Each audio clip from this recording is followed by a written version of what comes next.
ഒരു സ്ട്രെയിറ്റ്നർ വെച്ചിട്ട് സ്ട്രെയിറ്റ് ചെയ്തതുപോലെ തോന്നുന്നുണ്ടോ മുടി? ദേ ഇവനെ വെച്ചിട്ടാണ് ട്ടോ ഞാൻ സ്ട്രെയിറ്റ് ചെയ്തത്. എന്നാലോ പുറത്ത് പോകുമ്പോൾ മുടി അഴിച്ചിട്ട് പോകാനൊരു മടിയാണ് ട്ടോ. ഞാനിന്നൊന്നേ ടൗണിൽ പോയതാണ് ട്ടാ. ഞാനൊരു ഹാൻഡ് എംബ്രോയിഡറി ക്ലാസ്സിൽ ജോയിൻ ചെയ്തു. അപ്പോൾ അതിന് വേണ്ട സാധനങ്ങൾ മേടിക്കാൻ പോയതാണ് ട്ടോ. കുറേശ്ശെയൊക്കെ അറിയാമെന്നുണ്ടെങ്കിലും എല്ലാനൊന്നും അറിയാൻ പാടില്ല. അപ്പോൾ ഞാൻ വിചാരിച്ചു കംപ്ലീറ്റ് ആയിട്ട് നമുക്കതങ്ങ് പഠിക്കാമെന്ന്. എന്തെങ്കിലുമൊക്കെ നമ്മൾ പുതിയതായിട്ടൊന്ന് പഠിക്കണം ട്ടോ. അപ്പം ഞാൻ കഴിഞ്ഞ വർഷം പഠിച്ചത് മാക്രമേയും ഡ്രീം ക്യാച്ചർ ഉണ്ടാക്കാനുമാണ്. അങ്ങനെ പർച്ചേസിംഗ് ഒക്കെ കഴിഞ്ഞപ്പോൾ ബസ് വരണ കണ്ടു. വേഗം ബസ്സിലേക്ക് ചാടി കയറി. ടൗണിലോട്ട് പോയപ്പോൾ എനിക്കൊരു റിട്ടേൺ ഓട്ടോ കിട്ടിയിട്ടുണ്ടായി. തിരിച്ചു വന്നപ്പോൾ ഓട്ടോ ചാർജ് വെച്ചിട്ട് ഞാൻ മോന് 2 ഷെയ്ക്കും മേടിച്ചിട്ട് ഇങ്ങ് പോന്നു. ഒരു സ്ട്രെയിറ്റ്നർ വെച്ചിട്ട് സ്ട്രെയിറ്റ് ചെയ്തതുപോലെ തോന്നുന്നുണ്ടോ മുടി? ദേ ഇവനെ വെച്ചിട്ടാണ് ട്ടോ ഞാൻ സ്ട്രെയിറ്റ് ചെയ്തത്.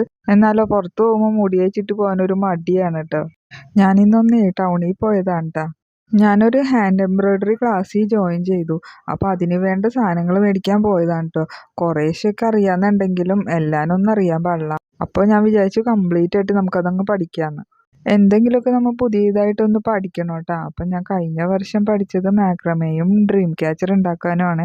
അങ്ങനെ പർച്ചേസിംഗ് ഒക്കെ കഴിഞ്ഞപ്പോൾ ബസ് വരണ കണ്ടു. വേഗം ബസ്സിലേക്ക് ചാടി കയറി. ടൗണിലോട്ട് പോയപ്പോൾ എനിക്കൊരു റിട്ടേൺ ഓട്ടോ കിട്ടിയിട്ടുണ്ടായി. തിരിച്ചു വന്നപ്പോൾ ഓട്ടോ ചാർജ് വെച്ചിട്ട് ഞാൻ മോന് 2 ഷെയ്ക്കും മേടിച്ചിട്ട് ഇങ്ങ് പോന്നു.